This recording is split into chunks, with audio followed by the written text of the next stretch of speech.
Overseas now, and US President Donald Trump has met with Israeli Prime Minister Benjamin Netanyahu at the White House to discuss US talks with Iran and the future of Gaza. It's his seventh meeting with the US President since Mr Trump returned to the office more than a year ago. For more, we're joined by our America's Editor John Lyons, who is in Washington. A very good morning to you, John. What can you tell us about the meeting? Well, Catherine, it's over now. It went for about 3 hours. This, as you say, is the seventh meeting. It shows how close the Israeli Prime Minister and the US President are.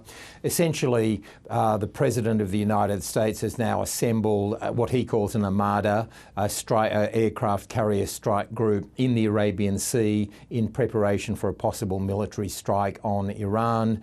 Now, President Trump is saying that if Iran comes to an agreement about not enriching any uranium for their nuclear program, then there will not be military action. However, the Israelis want more than that.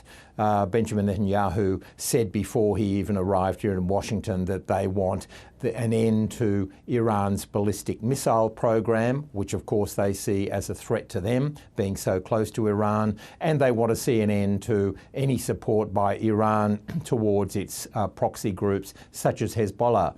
Now, the Iranians are saying we're happy to look at an agreement on the enrichment of uranium in return for the US and the international community lifting sanctions, but the ballistic missile program and the proxy issue will probably be a sticking point. So that was the main reason Benjamin Netanyahu has come here, to try to urge America to continue with its hard line on Iran. OK, so then, John, how likely is it that we could see a US strike on Iran? Well, Catherine, talking to people here, and my own assessment is it's more likely than not.